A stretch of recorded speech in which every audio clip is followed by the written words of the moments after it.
अस्सलाम वालेकुम नाज़रीन, मेरा नाम वसीम रशीद ककरू है। मैं पेशे से एक क्लिनिकल साइकोलॉजिस्ट हूँ और आप लोगों के सामने इसलिए हाज़िर हूँ ताकि एक शुरुआत की जाए चीज़ों को लेकर, एक अंडरस्टैंडिंग बिल्ड करने की कोशिश की जाए कि क्लिनिकल साइकोलॉजी क्या है, क्लिनिकल साइकोलॉजिस्ट कौन होता है, क्लिनिकल साइकोलॉजिस्ट की जो है सर्विसेज क्या होती हैं, हमसे जो है एक आम इंसान क्या एक्सपेक्ट करता है एज ए क्लिनिकल साइकोलॉजिस्ट। और चूँकि हम एक कॉन्फ्लिक्ट जोन में रहते हैं तो इस कॉन्फ्लिक्ट जोन में रहते हुए एक क्लिनिकल साइकोलॉजिस्ट की क्या खदमात होंगी स्पेसिफिकली। क्लिनिकल साइकोलॉजी अगर हम इसकी बात करें, ये एक ऐसा फील्ड है, एक ऐसा सब फील्ड है साइकोलॉजी का जिसमें ख़ुसूसतन हम जो है जहन और जहन के साथ जो चैलेंज, यानी जहन को जो चैलेंज पेश आते हैं फ्रॉम टाइम टू टाइम, वो छोटा हो या बड़ा हो, जवान हो या बूढ़ा हो, मर्द हो या औरत हो, हर एक के पास जहन है और हर एक की जहनियत पर कुछ चीज़ें जो है असर डाल सकती हैं। क्या हैं वो चीज़ें जो बचपन से लेकर बुढ़ापे तक एक इंसान के जहन पर असर डालती हैं और उनको कैसे अंडरस्टैंड किया जाता है, क्या पर्सपेक्टिव्स रखे जाते हैं उनको अंडरस्टैंड करने के लिए। और फिर यानी कि अगर कुछ प्रॉब्लम्स हो जाती हैं या प्रॉब्लम्स होने के चांसेस होते हैं, उन प्रॉब्लम्स को होने से कैसे रोका जाए और अगर अब हुई है कोई प्रॉब्लम, उस प्रॉब्लम को कैसे सॉल्व किया जाए, उन इशू को कैसे रिजॉल्व किया जाए, इन सभी चीज़ों को जो है इन सभी चीज़ों के बारे में पढ़ने के लिए एक फील्ड, स्पेसिफिक एक फील्ड जो है होता है जिसको हम क्लिनिकल साइकोलॉजी कहते हैं।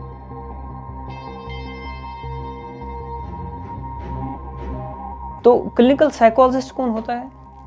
क्लिनिकल साइकोलॉजिस्ट एक ऐसा प्रोफेशनल है जिसने क्लिनिकल साइकोलॉजी को अपनी स्पेशलाइजेशन का हिस्सा बनाया होता है। अपनी तालीम की जो उसकी स्टडीज़ होती हैं, एजुकेशन साइकोलॉजी में जो उसका एक स्पेशलाइजेशन है वो क्लिनिकल साइकोलॉजी रहती है। कुछ लोग क्लिनिकल साइकोलॉजी को अपना स्पेशलाइजेशन मास्टर्स लेवल पर बनाते हैं और फिर कुछ लोग इसको और ज़्यादा स्पेसिफाई करके अपने रिसर्च प्रोग्राम का हिस्सा बनाते हैं, जिसमें ख़ुसूसतन अगर आप क्लिनिकल साइकोलॉजिस्ट की बात करें इंडियन कॉन्टेक्स्ट में, तो हम उसको क्लिनिकल साइकोलॉजिस्ट कहते हैं जिसने हॉस्पिटल बेस्ड एमफिल किया हो, यानी कि किसी भी हॉस्पिटल में जहाँ पे साइकेट्री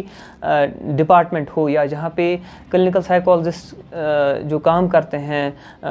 मेंटल हेल्थ इश्यूज़ पर काम करते हैं, इस सेटिंग में, एक हॉस्पिटल सेटिंग में अगर एक इंसान ने एमफिल किया हो, जो कि एक rehabilitation council of India registered MPhil होता है, जो स्पेसिफिकली ऐसे हॉस्पिटल्स में किया जाता है, तो इस प्रोफेशनल ने जो है एमफिल किया होता है क्लिनिकल साइकोलॉजी में, तो उसके बाद इसको एक लाइसेंस मिलती है to work as a clinical psychologist. इसने कम से कम 2 साल का एक एमफिल का कोर्स किया होता है, उन सेटिंग्स में काम किया होता है जहाँ पे ये समझता है कि कैसे एक पेशेंट की क्या हिस्ट्री होती है, कैसे उस हिस्ट्री को जो है इलिसिट किया जाता है, कैसे उसकी हिस्ट्री को समझा जाता है, डिफरेंट पर्सपेक्टिव से उसको तोला जाता है, और फिर कैसे एज ए क्लिनिकल साइकोलॉजिस्ट, चूँकि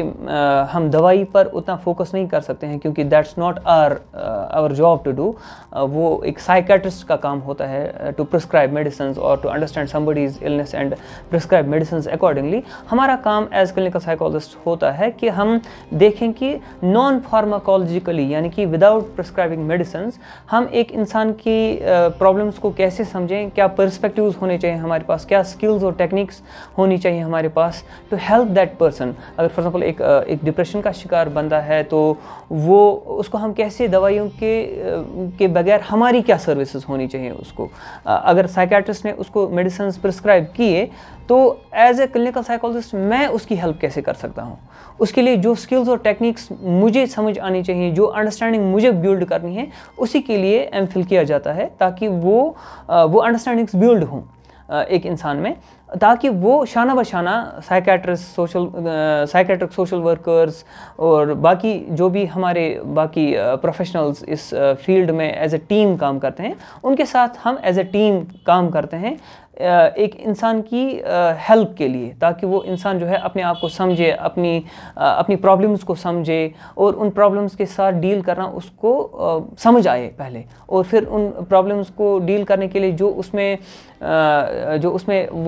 वो स्किल सेट पैदा होना चाहिए, वो स्किल सेट उसको मुख्तलिफ प्रोफेशनल्स जो है अपने तौर से जो है समझाने की कोशिश करते हैं, उसको ट्रेन करने की कोशिश करते हैं। तो क्लिनिकल साइकोलॉजिस्ट एक ऐसा प्रोफेशनल है जो नॉन फार्माकोलॉजिकली यानी दवाइयों के बगैर ही अपने स्किल्स और अपनी अंडरस्टैंडिंग्स की बेस पर एक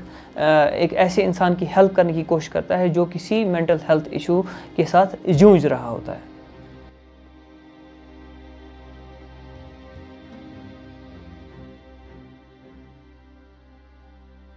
पोस्ट कोविड जो एक चैलेंज हमारे सामने आ रही हैं, with the passage of time हम स्ट्रेस का शिकार हो रहे हैं या मुख्तलिफ मेंटल हेल्थ इश्यूज़ का शिकार हो रहे हैं लोग, तो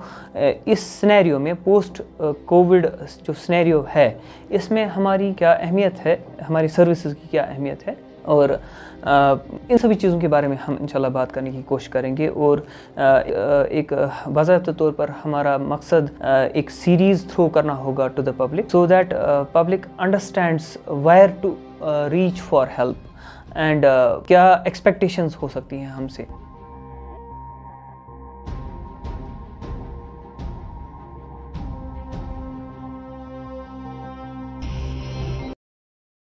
इसी तरीके से पेरेंटिंग में भी कई एज ए क्लिनिकल साइकोलॉजिस्ट मैं आपसे ये भी शेयर करना चाहता हूँ कि एज ए क्लिनिकल साइकोलॉजिस्ट मैंने ये भी देखा है कि कई बार बच्चों में जो है कई सारे इश्यूज़ जो आराम के साथ आसानी के साथ रिजॉल्व हो सकते थे, वो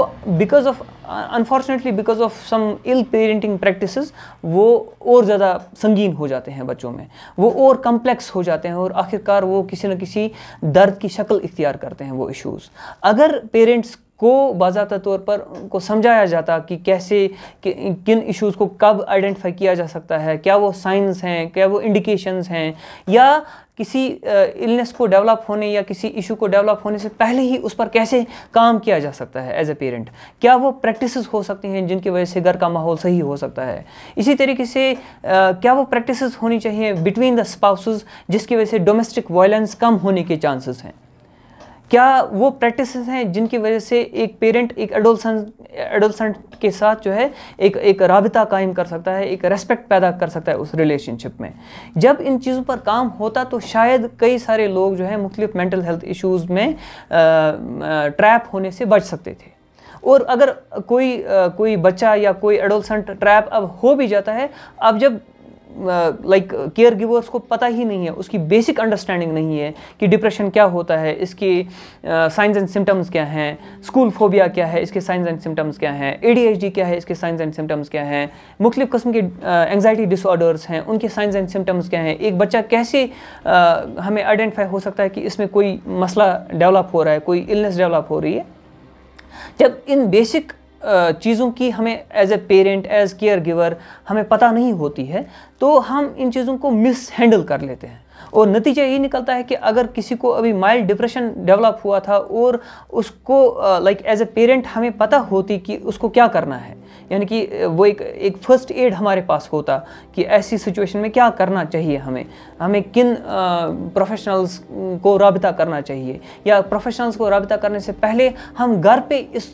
इस चीज़ को यानी इस माइल्ड डिप्रेशन को कैसे सॉर्ट आउट कर सकते हैं अपने बच्चे की ज़िंदगी में। तो अगर इन चीज़ों की हमें इल्मियत होती तो शायद ये चीज़ें संगीन शक्ल इख्तियार नहीं करते, बहुत कम चांसेस होते कि यही चीज़ें जो कि एक टाइम पर आसानी के साथ डील की जा सकती थी, जिनको फिर शायद दवाई की भी ज़रूरत नहीं थी, उनको फिर दवाई की भी ज़रूरत पड़ती है, क्योंकि जब वो पेरेंट ने उन चीज़ों को कॉन्टेक्स्ट में नहीं रख पाया और वो उन चीज़ों को मिसअंडरस्टैंड कर गया और उसकी वजह से उसने बच्चे की इन इश्यूज़ को मिसहैंडल किया, तो नतीजतन ये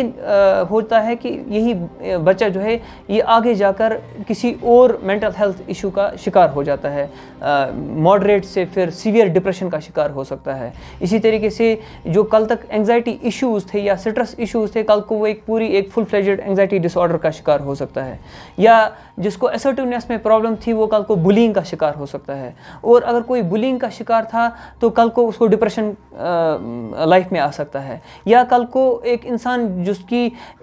पेरेंटिंग में प्रॉब्लम है, घर पे माहौल जो है सपोर्टिव नहीं है, वो कल को मुख्तलिफ जो है चीज़ें एज ए कोपिंग मैकेनिज्म इस्तेमाल करता है। और उनमें से एक कोपिंग मैकेनिज्म वो ड्रग्स का भी सहारा लेता है to deal with the distress at home. या इसी तरीके से कोई बच्चा है, उसको कोई पर्टिकुलर सब्जेक्ट समझ नहीं आता है, उसको लर्निंग डिफ़िकल्टी है, और हाँ उसका टीचर या वालिदैन या उसके केयर गिवर्स समझ बैठते हैं कि शायद उसको पढ़ने की गर्ज नहीं है, लाइक ये शायद जानबूझकर हमें तंग करने की कोशिश कर रहा है,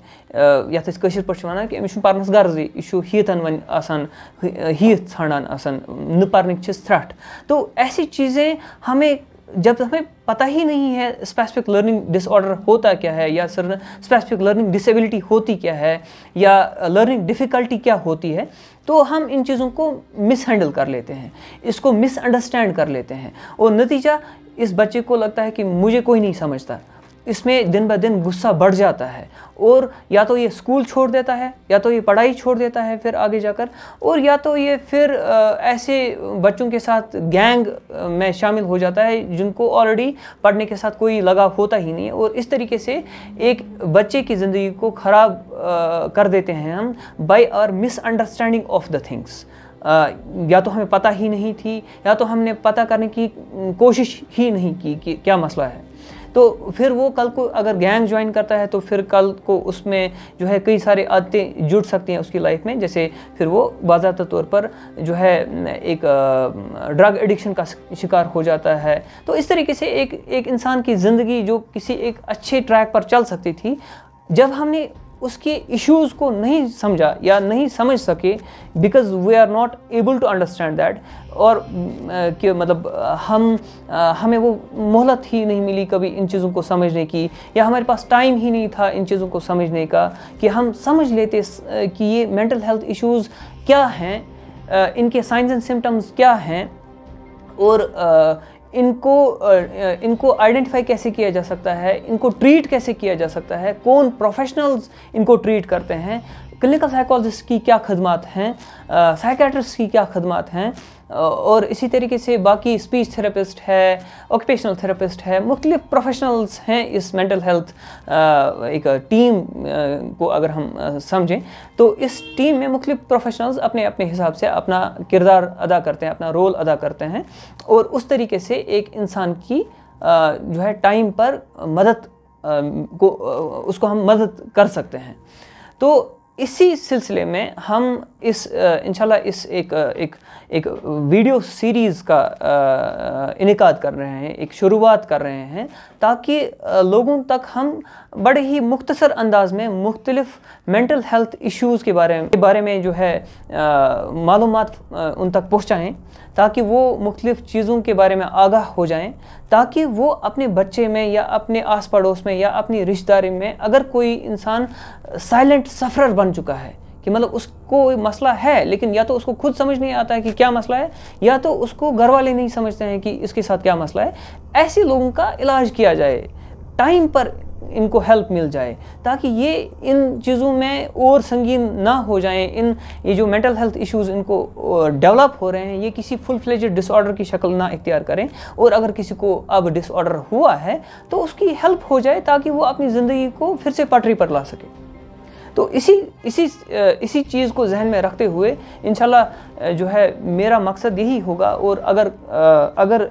आगे हमें मौका मिला तो शायद फिर किसी और प्रोफेशनल को भी हम इस वीडियो सीरीज़ का जो है हिस्सा बना सकते हैं, उनकी मदद हासिल कर सकते हैं to reach to public through these videos, through the series of these videos, ताकि लोगों को थोड़ा सा इस चीज़ के बारे में अंडरस्टैंडिंग बिल्ड हो जाए। और खुसूसतन अब तो हम इन सर्विसेज की और इन अंडरस्टैंडिंग्स को बिल्ड करने की ज़रूरत और ही बढ़ गई पोस्ट कोविड एरा।